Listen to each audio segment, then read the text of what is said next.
Yeah, that's the good stuff right here. Hard, soft literature.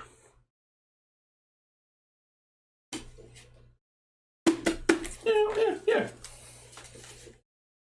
I mean, sort of, kind of. I tell you what, I'll check it out. You know, I'm not normally one to destroy books, but I'm just kind of big for it. Hiya, folks! Fruit and Doggy here to do another book discussion. This time it's on Unclean Spirits, book one of the Black Sun's Daughter. So it's part of a series, and I actually got the first one for a change. Written by m.l.n. Hanover, which I have to admit, with my tendencies with nicknames and jokes and stuff, I'm thinking m.f.n. Hangover? Mother effing Hangover? Anyways, gonna read the synopsis on the back of the book. In a world where magic walks and demons ride, you can't always play by the rules. Whoa. Jane Heller thinks of herself as a realist until she discovers reality isn't quite what she thought. When her uncle Eric is murdered, Jane travels to Denver to settle his estate, only to learn that it's all hers, and vaster than she ever imagined. And along with properties across the world and an inexhaustible fortune, Eric has left her another legacy: his unfinished business with a cabal of wizards known as the Invisible College. Led by the ruthless Randolph Coin, the Invisible College harnesses demon spirits for their own ends of power and domination. Jane finds it difficult to believe magic and demons can even exist. But Coin sees Eric's heir as a threat to be eliminated by any means, magical or mundane. So Jane had better start believing in something to save her own life. If she hopes to survive, she'll have to learn the new rules fast, or break them completely. There are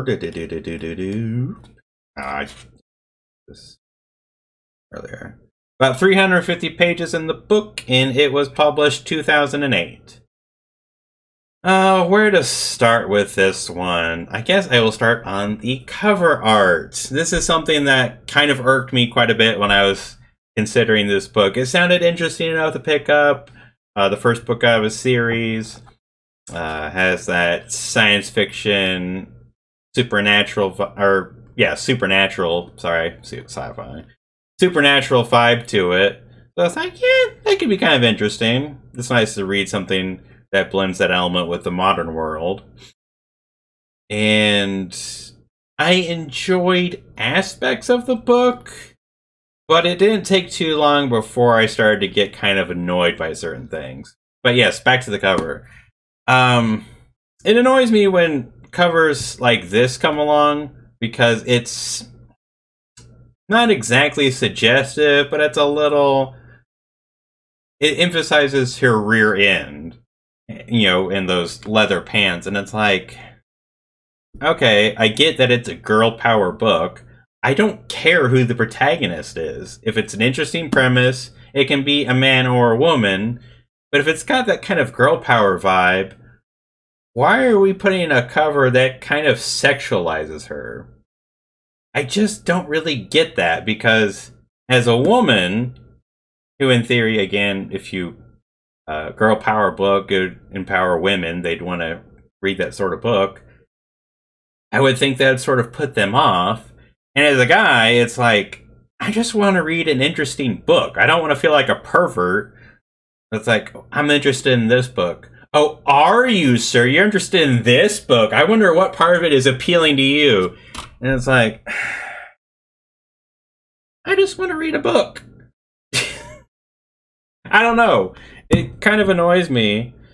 I guess the one good thing about covers similar to this is it's a really easy way to tell if it's a romance novel. They make that abundantly clear on their cover, so it's like, oh, okay, that's not a book I want to read. I'll put that aside because it's a romance novel.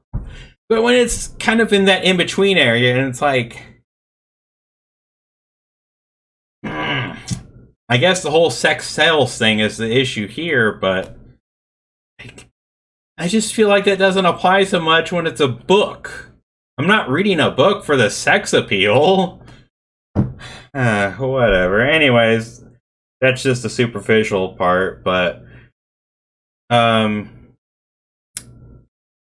what basically builds upon the very first idea in this book is that her uncle Eric built his fast fortune in a way that, when I actually think everything out, I think he's a complete and total scumbag.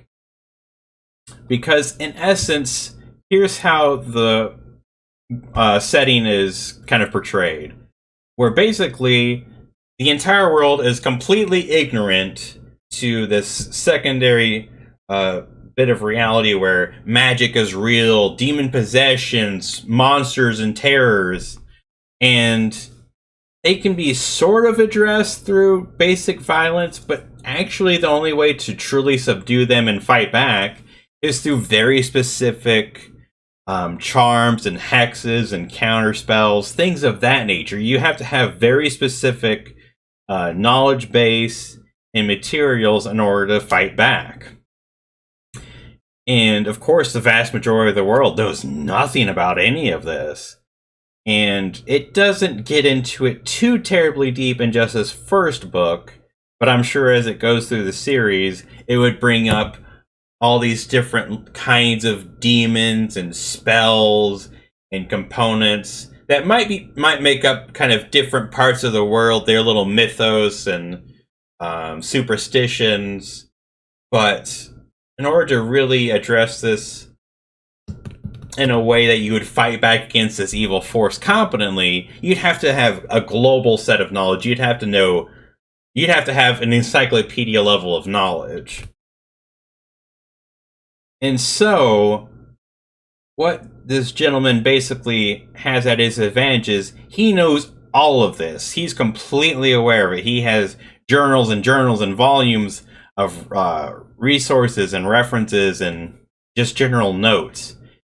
And what happens is that as random civilians, basic people, they encounter these different entities, they can't do anything about it. They can't go to the police, and they can't address it through any other means because they have no idea what's going on. They just know something has gone completely screwy, gone completely south, and it's like, I don't know what to do.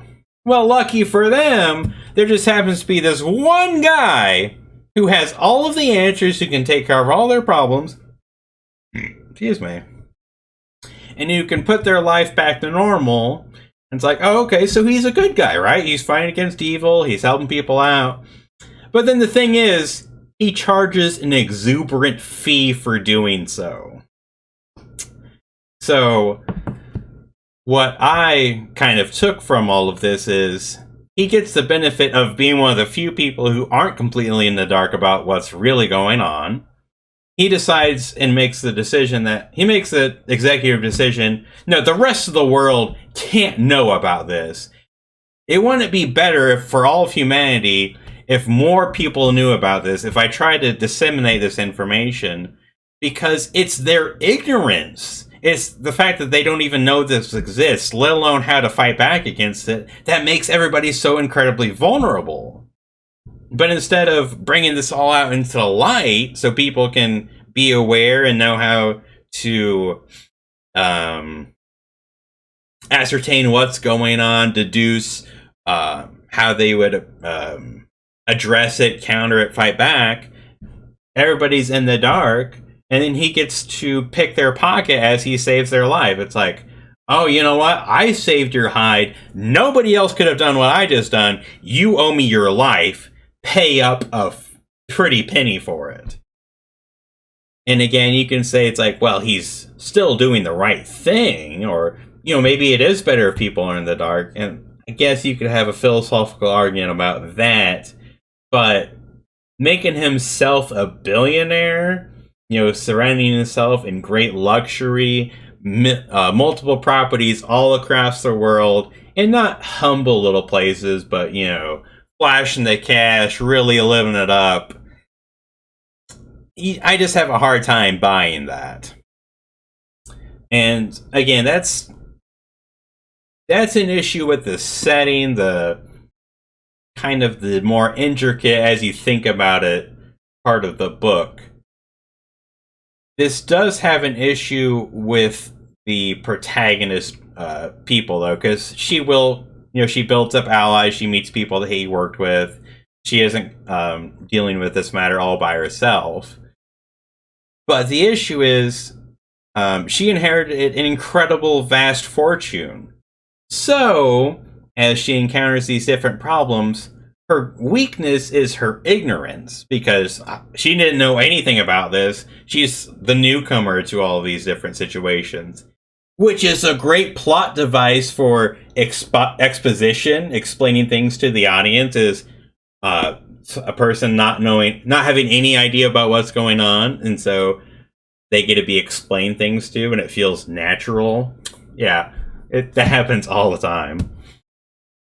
But anyways, the only weakness she has is her ignorance.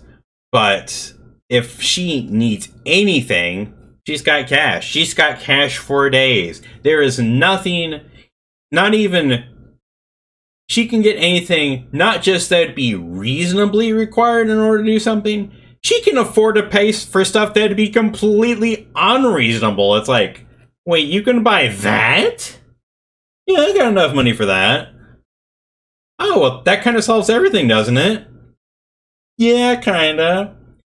I mean, the story works okay in spite of this, but I felt like there was a lot less tension, or I thought it was a lot less interesting that was available to her. Just vast amounts of money, no questions asked, no issues. She can just afford to pay for anything that anybody needs. So, where's the tension there? Where's the source of a real problem? Because vast amounts of wealth is nothing to sneer at. That solves a lot of problems, even when your life is being threatened. So, I don't know. I found that to be... it just took away too much of the tension for me. And I know it's like, well, there were problems she dealt with, and there were dangers that couldn't just be solved with the money. And it's like, yeah, but still took away too much of that, I felt. And then the other thing is, as she interacted with what would become her allies, I felt like they were all just too stupid. Because the person who built this vast amount of wealth, he had to be pretty sharp, but it's like he was working with people who just weren't really up to his caliber. It's like, why did you bring people who are this simple-minded or this foolish into your fold? It just... I was kind of surprised that they didn't seem to be more alert or more reasonable. I remember at one part in the book where it seemed like they were really ganging up and blaming the main character, Jane, for how things didn't work out. But it's like, wait. She knew nothing about any of this. She is the complete newcomer. She is still trying to accept that all of this is actually real and legitimate, not you guys aren't just all completely insane. Okay, that wasn't all that too long ago. And you guys are mad at her because she doesn't have everything figured out yet? Like, she's not, just snapping out brilliant ideas and great strategies and working everything out. It's like, dude, you guys have actually been doing this for a little while. You guys have the benefit of prior experience. So, if anything, it really falls onto you guys to pull this together. I don't know. It's been a while since I read it, so I can't remember all the exact details with that, but I remember that came up, and I was just really kind of surprised and taken aback, and I just didn't find the main characters to be that interesting. I don't know if I'd say anybody was really unbelievable, or it's like, that kind of person wouldn't exist, but I just didn't find it to be that interesting. And so I guess ultimately I found the antagonist to be a little too overpowered, a little too capable. And then he was equally matched by a group of protagonists who had infinite money, who were sort of clueless and stupid, and then their sort of Hail Mary plan at the very end. Yeah, because they screwed things up the first time, it just happened to work out. I mean, it just felt kind of lame. At the climax, when everything worked out, it didn't feel like it was well earned. It didn't feel interesting, or it's like, yeah, that was a brilliant plan. It's like, oh, that felt a little too on the nose, a little too obvious, and just not that engaging or interesting. So yeah, I didn't find myself enjoying this book all that much, and I'm definitely not interested to see where the story goes. And again, if nothing else, giving your protagonist group just infinite financial resources in the modern world, it's like, oh, that's such a bad setup, because that just eliminates way too many problems that they would encounter. At least that's how it comes to me, or it came across to me. And again, as I thought out the implications of the story, it's like, yeah, the guy who earned this fortune was a complete dirtbag, so that doesn't really help anything. But anyways, that was my take on the book. I wouldn't be terribly surprised if a lot of people disagree with me and it's like, no, I thought it was pretty interesting, I liked it. Or it's like, or hopefully though, if somebody did think that way and it's like, I don't 100% agree with you, but I kind of see what you're saying. Sometimes that's all I'm looking for when I talk about a book, is just give a different interpretation or to look at things in a different way. Because I know I think about things in a way that I don't think a lot of people necessarily do. I'm just kind of an oddball that way.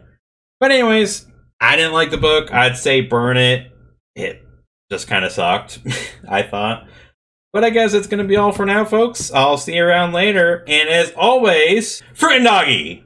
Yes, there really is nothing quite like curling up with a fine piece of literature, if you know what I mean.